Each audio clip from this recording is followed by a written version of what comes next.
Fam, what's up? Welcome back to another episode of the CEO Pulse podcast, where you get the real, the raw, and the mind of entrepreneurship. Hitting it off again with another Mindset Monday series, and with my co-host Justin Thorstad.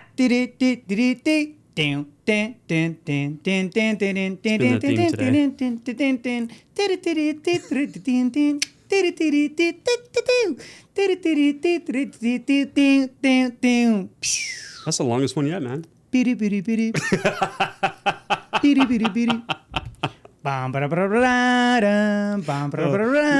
losing audience as we speak.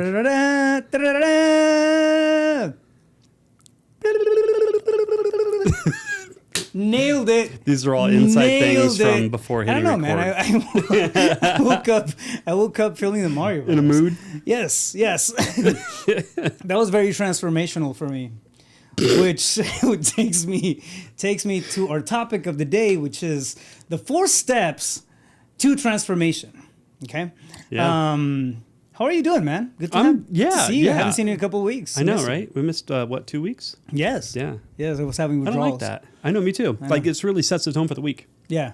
Yeah, absolutely, 100%. So this is actually a really good topic. I mean, it's I think transformation is one of the biggest and toughest things that we can do as human beings, right? Oh, yeah.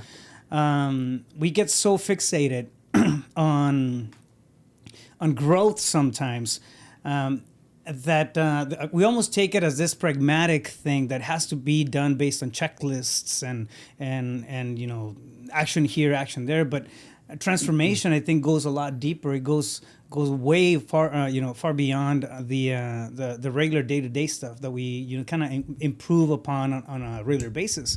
I mean, you lined up 4 different steps to it. So, yeah. So, well, I mean, and before we get into that, something you said about, most people are in a pursuit of growth, right? Yeah. Like, I know for myself, starting personal development, I wanted to grow because it just wasn't like okay on the inside, you know?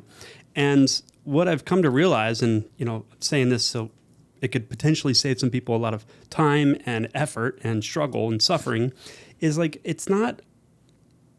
you don't go to personal development and read books and do these things so that you can evolve. Yeah. The evolution is to realize that everything is perfect right now, just the way it is. I mean, truly. Like, I was just having this conversation with a client this morning. It's like, if you think about it right now, in this very moment, what's wrong? What's missing? Do you know what I mean? Yeah. Like, if you get in your mind, you think about later today or what happened yesterday or what could happen next month, like, that's a different story. There's always going to be something in this moment, right? And so the evolution is to realize that everything's just the way it's supposed to be right now. So. Yeah. And with that being said, can we improve? Absolutely. And so that's what we're going to give you is some steps to create that transformation if you're courageous enough. Ooh, I mean, that's a challenge. Well, yeah, because this isn't easy. Yeah. It's simple. It's not easy. Yeah.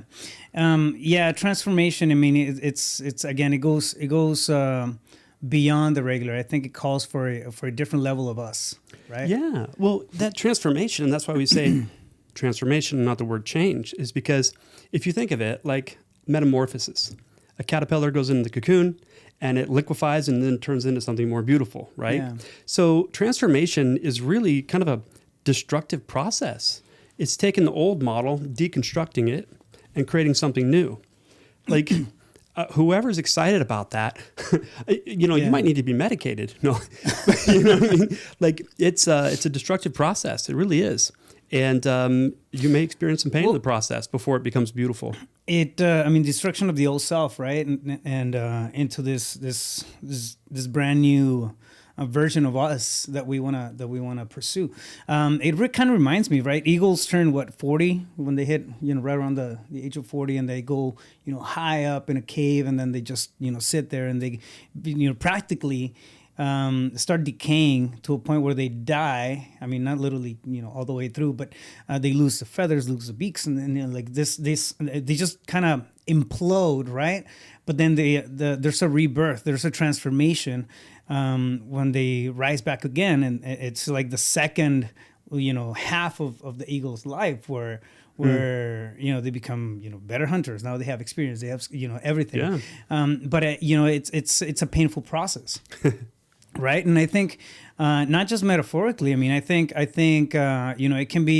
it can be emotionally painful to deal with some of the stuff that's required, especially when you realize that transformation is needed, where you're going down the path of stagnation, or I don't know, habits that are self destructing, and something hits you, right? Something hits you along the way and says, hey, listen, I mean, you got to get your shit together. Like something's got to give.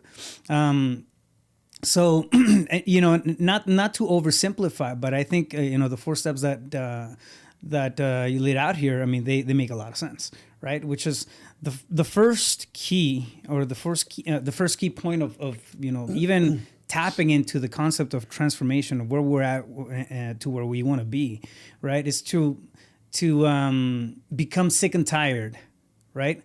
Of where you are. 100%. Yeah, you got to realize that in order to start a transformation, you've got to get to the point where, I can no longer accept what is. The pain of staying the same far outweighs the pain of what it's going to take for me to shift.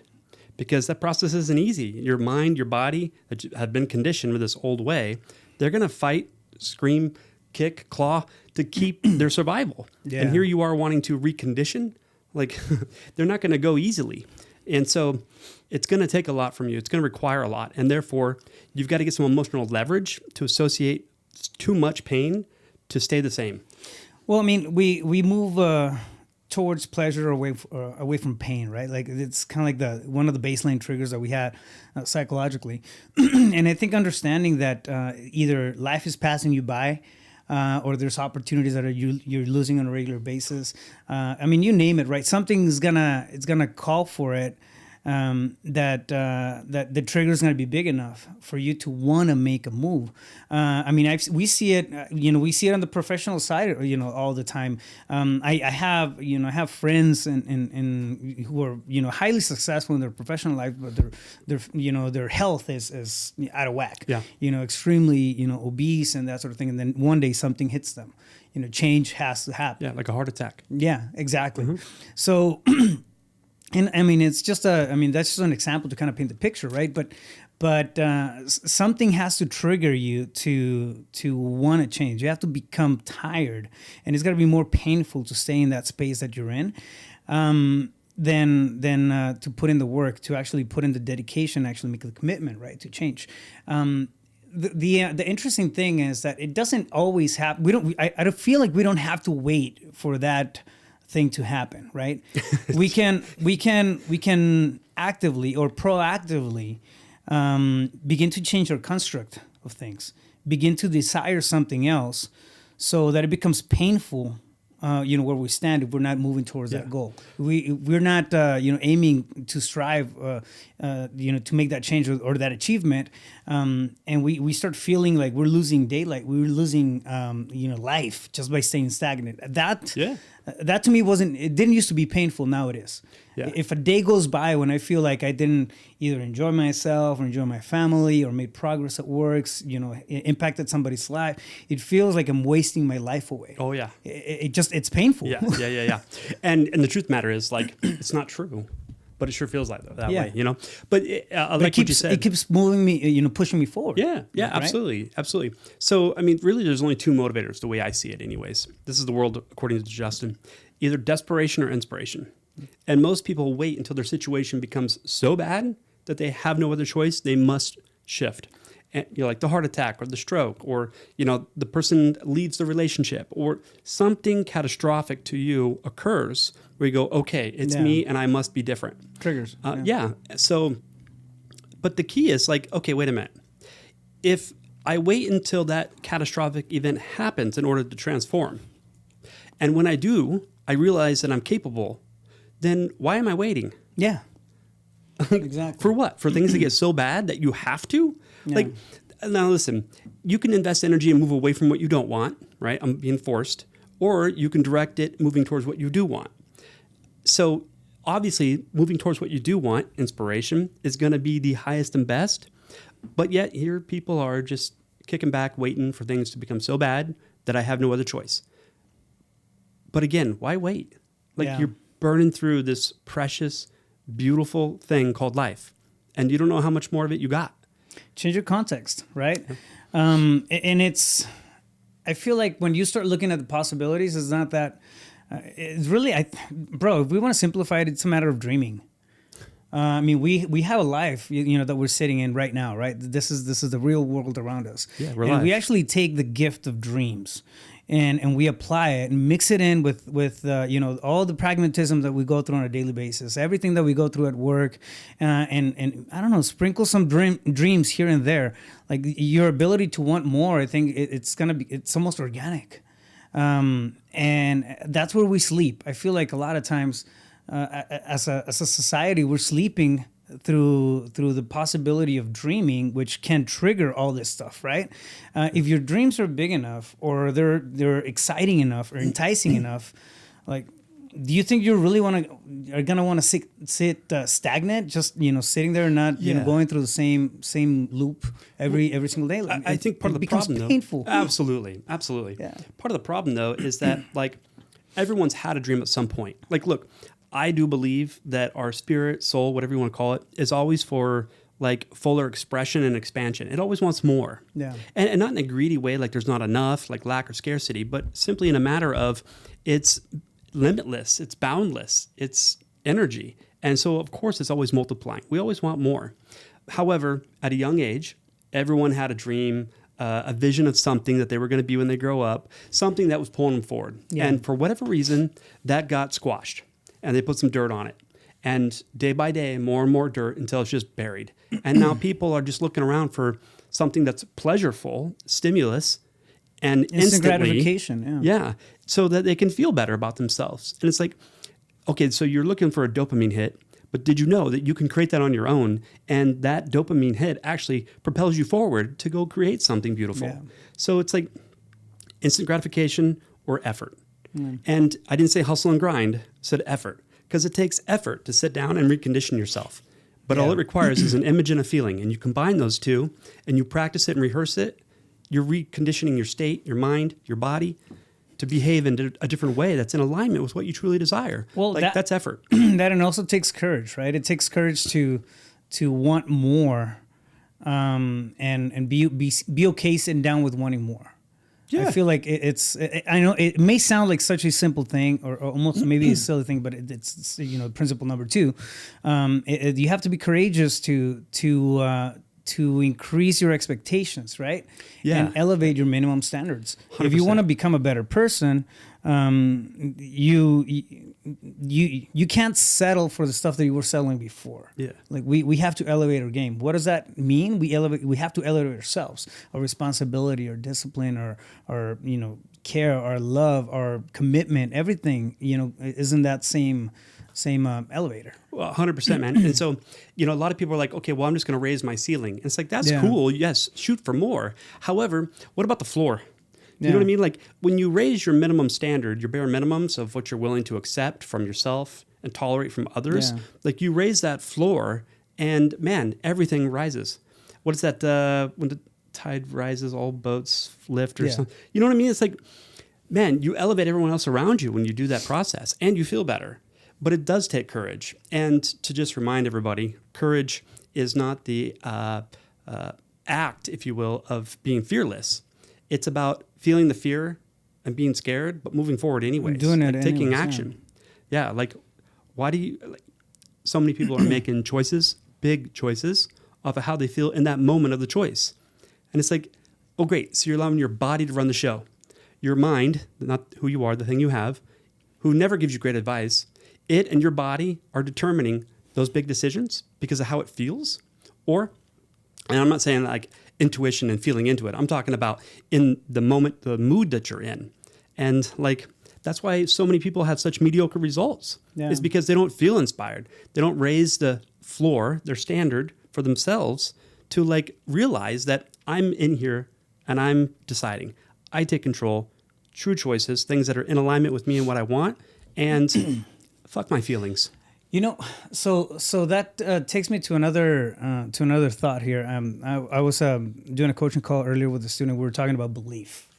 We're talking about believing that we can do more. He went to a seminar this weekend, and I asked him, "Okay, did you bring back, a couple of good golden nuggets?" He goes, "Well, one thing that I realized is that I have to surround myself with people who are already doing the type of stuff that I want to do." Right? I was like, "Yeah," and that's a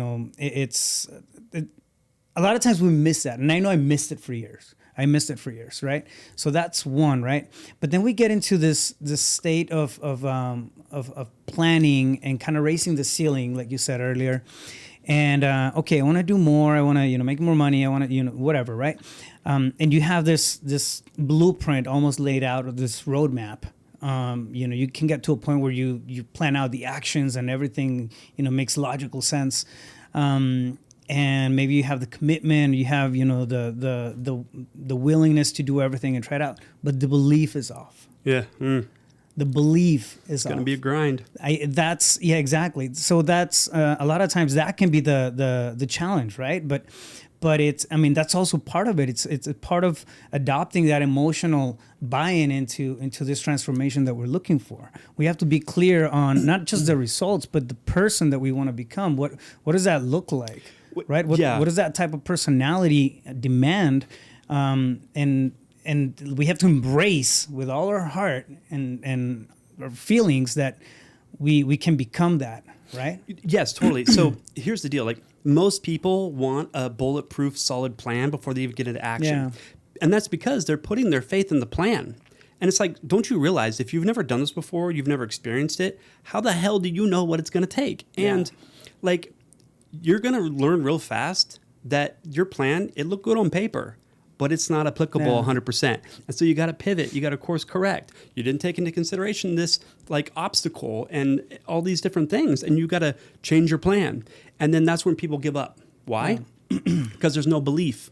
And there's stages of belief. You got to believe that you can get it. And not just that, but so people like, okay, I think I can, right? And then they move into action and it's like, okay, I believe it's on its way. And either one of those levels is not enough. Like, before you even get started, my best advice, just based on experience of myself and hundreds of people that I've coached, like, you've got to develop, meaning generate and cultivate the belief that it's already here now. So before you get started. 100% agree. I feel that can be easier said than done. Sure. Right? Without practice? Yeah, how do you go about it? Break it down. Okay, so it's really simple. Like, if you start with the understanding that your mind cannot discern the difference between that which you experience and that which you imagine. And I could walk people through an exercise on that really quick. Like, it's true. And I know you know it's true because you've had a dream before. Whether it was a great dream and you woke up excited, happy, whatever, or it was a horrible nightmare and you woke up crying, sweating, scared. What happened? You didn't actually experience that. Yeah. But it felt like it was real. Felt like it did, yeah. What's the difference between a dream, which is unintentional, unconscious, really, or sitting your ass down and saying, I'm not getting up until I've reached that state where in my imagination, I'm experiencing it in the now. Yeah. What's the difference? Oh, one takes effort. And you're not willing to invest that amount of time into you and your greatness and your future so you can define who you're becoming and that clarity, by that future? And the clarity that we need. Oh, my God, yeah. That clarity that we need to become. Totally. I mean, you think about it. Yeah. If you take like your favorite actor or actress or your favorite sports person, the GOAT, right? How the hell did they get there? Why are they so great? Because they've practiced. Yeah. They've rehearsed it so many times, right? Okay. So if it works for them to accomplish what they want and they're the greatest of all time, according to me, right? What am I doing to mentally, emotionally rehearse that future success as if it's here now so I can recondition myself? Like, you got to understand, when you learn something, you got to realize, okay, my way's not the best way, or it's ineffective and it's not working. I got to unlearn that, relearn something new, get into action with it, and then have its unfoldment. And then I'll understand I really don't know shit and it's time to go learn some more. Yeah. You know what I mean? Like, if you want to earn more, you got to learn more. 100%. I agree with that. Also, I think it also becomes a matter of looking at stacking the wins, right? Like, sometimes the belief it's easier to see if you intentionally look at it. if you intentionally look at how much you're progressing, how much you're improving, if you sit down today and like one thing, for example, that I do, and I do this on a daily basis. I'll set out my day the day before, and I'll okay, tomorrow I'm gonna be doing this. I'm gonna be I want to meditate about this. I'll break it down to that degree, right? And I'll give my space, my personal space around, this time, whatever. So I lay it all down, and it doesn't take me long. At this point, I've done it, so often. Wait, it's what? Like, okay, cool. You practice, and it takes you less time? Yeah. So the point I'm trying to make is the more repetitive it becomes, the easier it is to catch. Like now, it's stuff that it's almost redundant, you know what I mean? But it like I didn't see it as redundant before. Yeah. Why? Because now it's just part of my behavior. Yeah. We build that in there, and we make a practice out of recognizing little wins. Like, okay, what did I do yesterday? I moved the needle. Like, shit, that was really good. Okay, cool. I'm patting myself in the back. Resourcing yourself. Exactly. So, I mean, it's easier for us to have that conversation with ourselves than it is to go, hey, what do you think about this? Can you pat me on the back? Because I did really good. Can I get a gold star today? Yeah. You know what I mean? So, it's that self-awareness on the stuff that props us up. And it's okay to be self-loving that way. It's okay to tell yourself 100%. You did a fucking killer job. Yeah. It's okay that you're having that conversation with yourself where you're pushing yourself forward, where you're propping yourself up. You're giving yourself motivation, right? Sometimes, people don't say it. Doesn't mean that they don't feel it, or it doesn't mean that the impact is not there. It's up to us to take that, into our hands it's as an well. inside It's job. like, hey, listen. And people feel did guilty. I do something good? Yeah, okay, let me realize I did something good. Yeah, I'm going to give myself a hug. win. I'm going to love myself more for it. Absolutely. Well, and some people say, well, that's conceited or whatever, blah, blah, blah. And it's like, well, wait a minute. Fuck that. I bet you're pretty fucking good at beating the hell out of yourself when you make a mistake. Yeah. So that's acceptable? Yeah. Because what you resist persists, and you're going to create more of it anyways. Okay, so that's acceptable behavior, and you call that effective. But then documenting your wins and where you're doing great it's is self-constructed unacceptable. criticism. Like, get the fuck out of here. No, so it's okay to love yourself that way, right? And whatever you do, like, it's got to be consistent with that person that you want to become, with the personality that you want to bring forth to create that transformation within yourself. It's part of that transformation to love ourselves. It's part of that transformation to tell ourselves, we are enough, we are good. We have, the what it takes to get to this, from point A to point B. Look, if you're not giving yourself that validation, that means then you're waiting for it externally. Yeah. And now you're going to be attached to it, and you're going to need that source. Yeah. And it's like you're going to have a rude awakening because it'll be taken away from you. Like it's just inevitable because, our Creator loves you enough to give you that awareness and lesson that you are the source of anything that you require. This takes me back to the concept of personal power. We're so ready to give that away, a lot of the times. Just give the personal power away. Personal power when it comes to smiles, to joy, to self-satisfaction, sometimes life dreams. You give those away because they don't fit into, somebody else's, I don't know. Approval, yeah. So again, external validation. And yet, exactly. And then yet becoming that person, becoming that master of ourselves. Not that we ever become master of ourselves, because I don't think I'll ever be done knowing me. You're not going to arrive. No, I don't think I'll ever be done, understanding who I am. Why? Yeah. Because I'm always evolving. Like that's it's beautiful. That's fucking exciting, man. It's a beautiful thing. Yeah. We have to go back and create awareness around that, right? The personal power is personal. It's something that's yours. It's something that you can't give out to anybody. Your mom, your dad, your kids, your thing. No, it's your thing. It's your space. The beautiful thing about that is that when we own it, when we have a grasp on it, right? It's almost as if everything around us gets into a state of balance. Why? Because we understand where we're operating from. We understand who we are. We understand what road we're in. You may not be the person that you need for that transformation to happen yet, but it doesn't mean that you're not going to get there, right? Totally. What's going to get you there? Your own personal power. So. Well, absolutely. So to develop the personal power and in order to create transformation, like you'd have to sit down and articulate what that even looks like. Do you know what I mean? I was just, again, having this conversation this morning. Like you talked about awareness, right? Okay, so great. I know the ineffective behavior patterns or conditioning programming that I have. And so when I get into motion and all of a sudden I become aware that, I'm doing it again, that ineffective behavior. Okay, great. I have awareness. But now what? Do you know what I mean? Like awareness, nothing changes until you have awareness. But just because you have an awareness doesn't mean anything's going to change. You know what I mean? Like you can't walk into Starbucks and say, hey, I had an awareness today. I'd like a cup of coffee. Like you can't buy anything with awareness. Yeah. Do you know what I'm saying? Okay, so when I have the awareness, now what? I'm going to have to be different. I got to think different about this and myself. I got to feel different and I got to act different. So when I have the awareness, I got to resource myself to know what to shift to in that moment. Yeah. Otherwise, nothing changes. And I think that it actually gets worse if you don't take the time consistently to sit down and draft out to define what that change looks like. Because if you have the awareness and you're always catching yourself on where you're ineffective and insufficient and you're not switching, well, now you're just stacking on like more and more validation and evidence that you suck and you're insufficient and you're not capable. It's like you're causing more damage.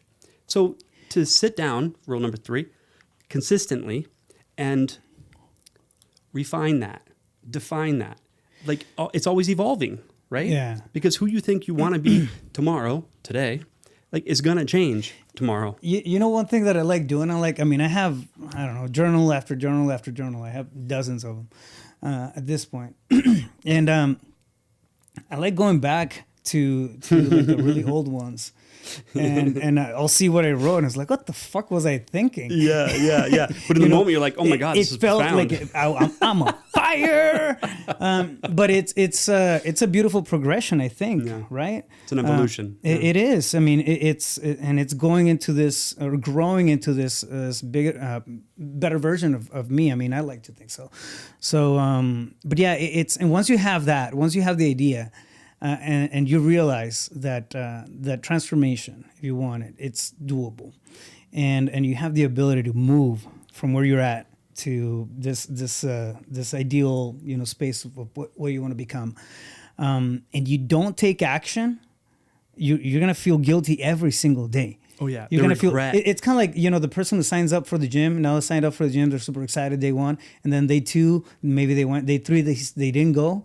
Day 4, they didn't go. Day 5, they didn't go. And now they're thinking, I'm missing on and they feel, they have that guilt because they haven't been. It's the same thing. So that sense. Now, the change is out there. Yeah. Exactly. That version of your life is out there somewhere waiting for your ass to take some action. And it starts to eat you up from the inside. Yeah. That's the worst poison there is. And if you're listening to me right now, and you're sitting on that boat, cut that shit out. Stop it. But it just goes to show, like you talked about the gym, right? Yeah. How you do one thing is how you do all things. Like what you do here in this department is what you do there in that department. It's how you do all things. And people say, no, it's not. I'm only that way with this. Bullshit. No. Like you're just not aware of yourself enough yet. And so it's like that level of consistency. Now, a lot of people say discipline. And I don't like that word personally because when I was a child and I was disciplined, that was never a good thing, right? So like I have a negative relationship to that word. So who wants to practice being disciplined when it's not a good experience? But consistency, that's different. Anybody can be consistent. I mean, you consistently already do things consciously or unconsciously that are habits, right? So it's about just reconditioning. Well, that's going to take consistency. And I think with consistency, like the key is you'd have to love yourself enough to be consistent. Yeah. Like when you don't feel like it in that moment, the mood's not there, you're doing it anyways. I'll make it easier. And because I'll make it easier. But yeah, so like the thing about it is, well, no one's going to know if I don't go to the gym. Like, but you're so dead wrong because the most important person, the only person that matters, does know that you didn't go. You, right? And then it chips away at your self-esteem. It chips away at everything, and then it becomes harder every single day to get back on track. So I mean, the conversation of self-love is always out there, right? Like, it's a fact that some people don't love themselves enough to make a transformation, to make a change. So Clearly. if you're on that track where you feel like that self-love, that self-empowerment is maybe lacking a little bit, you don't even have to have that love for you yet. Maybe something that you're working on, right? Something that you're cultivating right now. I mean, if that's the case, that's probably why you're listening to the podcast in the first place, right? One would assume. But have love for that version of yourself that you want to become. If you love that enough, it's gonna pull you towards it. If you spend time crafting what that looks like, if you spend time feeling and filling in those shoes, and really create this bright vision of what that is, right? You will fall in love with it. You will fall in love with that version of yourself that you're striving to get to, and that's gonna pull you, as opposed to you trying to carry this weight and push it forward. Well, not that. If I can take that one layer deeper. Falling in love with that future version of yourself, yes, that can pull you forward to stay consistent. But what if, call me crazy, just entertain it for a second. What if you loved yourself completely, just the way you are right now?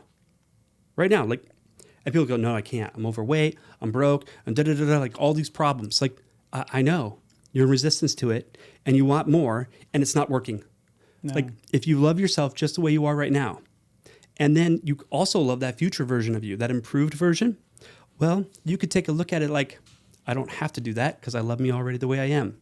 So that way, if I do decide to move forward and improve and evolve, it's only because I can. Yeah. Oh, and now I'm inspired. So, like, again, wait till it gets so bad because I'm not enough and this hurts, which is a good motivator. But you can, as you get into action and you build that consistency, you realize I was good just the way I was, and I'll always be. No matter where I am, no matter what my results are, I love me completely. Everything is just fine. And so I'm going to improve because I can, because I want to have a new experience. It's not all about having great results in life. I mean, yes, that's part of the equation, but what's the experience you want to have along the way? Man, I think so many people lose sight of that. Honestly, for me, it's all about experiences. Right? Like 90%. Yeah, what else maybe is there? 90% of the stuff that I'm doing on a daily basis is because of the experience. Well, yeah, but I mean, I like nice stuff, but the fact that I'm in that space or in that track, right? It pushes me over to results within the stuff that Hey man, have you ever had really great results? That I want to operate, but you're like the process just feels so mundane and boring and terrible. Yeah, like that's no quality of life. Yeah, it's all about the experiences. Yeah, and then fourth step is to be fully committed. That's my favorite one. Fully committed. Yeah. So did you want to say it? Did I jump the gun? No. Did I beat you to it? You call out the. You can say it. You can say it again. No. Say it again. Say it. Be fully committed. Now, let's talk about commitment for a minute. Make sure we're using the same definition. There's what people would call different rungs of the ladder for commitment. Yeah. And I believe we've talked about this in past episodes. But to me, there's only one rung of the ladder, and that is fully committed, which means the willingness to do whatever it takes. Yeah. Now, so long as it's legal, moral, ethical, obviously. But some people say they're committed, but they're committed until something goes wrong, they don't get what they want, they get rejected. Or, you know what I mean? It's like, that's not committed. If you're willing to quit, you're interested. Yeah. So you're either interested or you're committed, and that's all in and whatever it takes. I was having this conversation earlier. Like, do you know who makes some of the best entrepreneurs? Addicts. You think about it. And by the way, an addict is not just to a substance. It's any behavior that brings short-term pleasure, relief, escape, but negative long-term consequences and your inability to give it up. So with that definition, who's got an addiction? A lot more people than you think, including maybe even you. So, but people that are recovered addicts from, let's say, a substance, like you got to understand something. Those people will stop at nothing to get what they want. That's commitment. Now, we can argue that that's like not a healthy behavior Agreed. However, if you look at the dynamic, the underlying state of being, it's whatever it takes. And that's someone that's going to win because they're not willing to quit. Yeah. The the first time I heard or that was kind of brought to my attention and made a big impact, man. I realized that I was a lot more interested in stuff that I thought I was committed to. But the first time Grant Cardone had he was having a presentation here in Phoenix, and I mean it really landed, like it landed, right? And it's outside of the sales stuff, and he's got the Grant Cardone vibes and whatnot, right? But that particular message landed, and I realized, like, holy shit, I'm interested in a lot of stuff that I'm doing. So what was his message? It's creating. It's are you interested or are you committed? Oh, really? Okay. Yeah, and it's I was interested. And the stuff that I was interested in, that I wasn't really committed to, was creating the majority of the noise around me. It was draining the majority of the energy of my day. I sat with it for a while, and I was like, oh shit, okay, cool. Yeah. This makes sense. This doesn't make sense. Is this something that, I keep on the... You remember when I had like 12, 13 businesses? I cut back to like 6 after that. It was a vast improvement, ladies and gentlemen.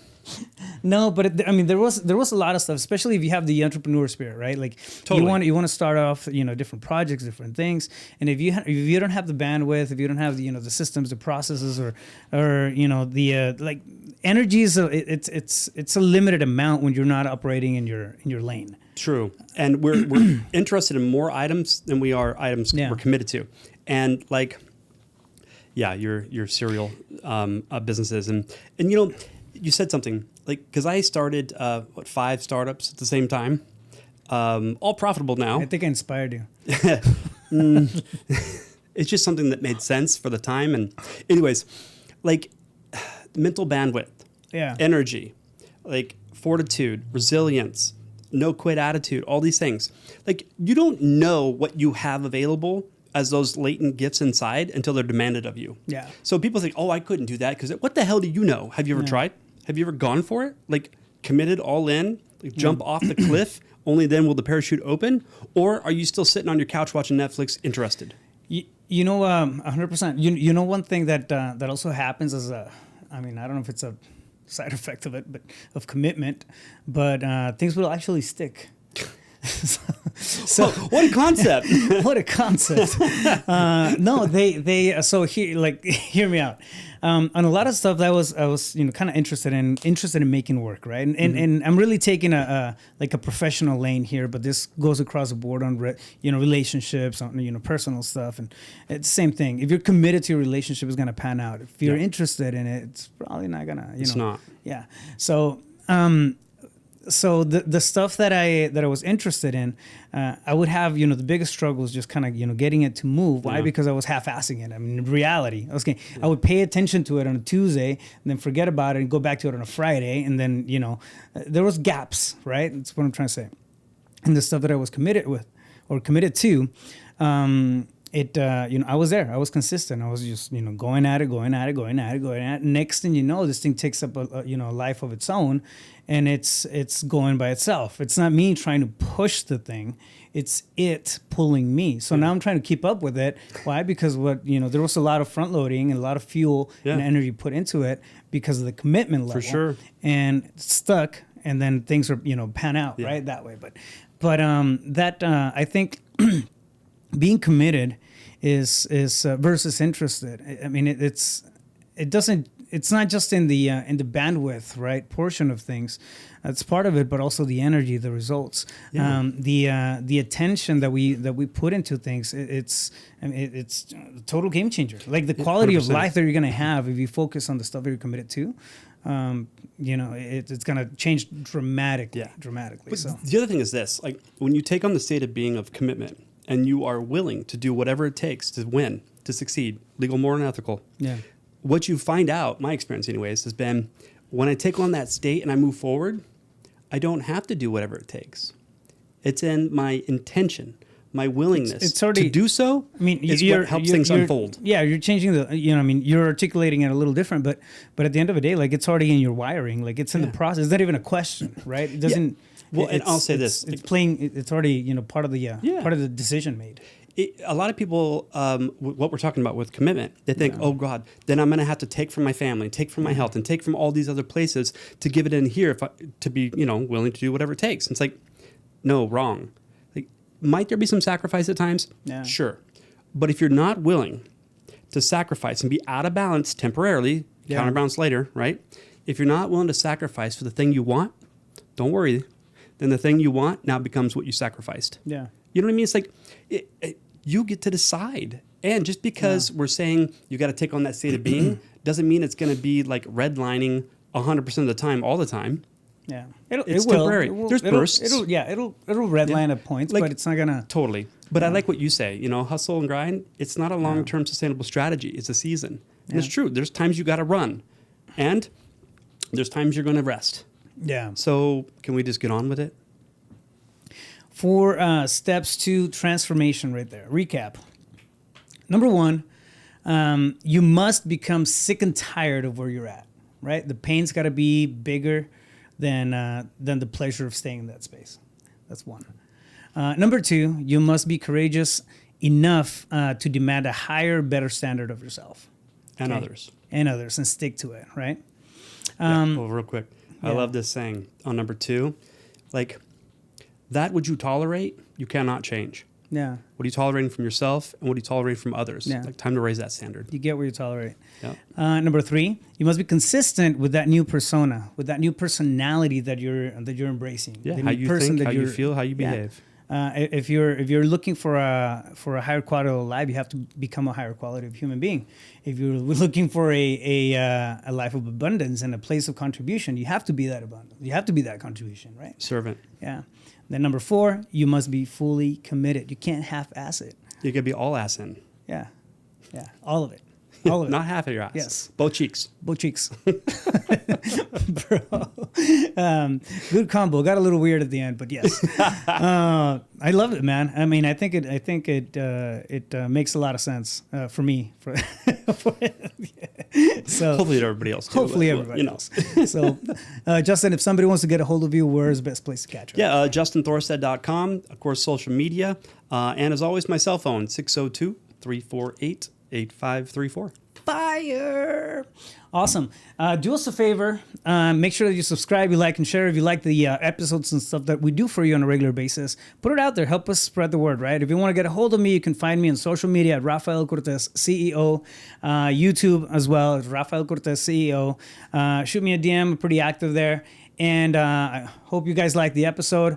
Two-way street, right? Shoot us your comments. Let us know what you're thinking. If you have any questions, anything that you would like us to hammer out and go on a free combo here. I mean, that's we love doing that kind of stuff, right? Yeah, it's a lot of fun when you guys do two-way that. street, yeah. So with that in mind, we'll catch you guys on the next one. Stay focused. You got this. Let's go.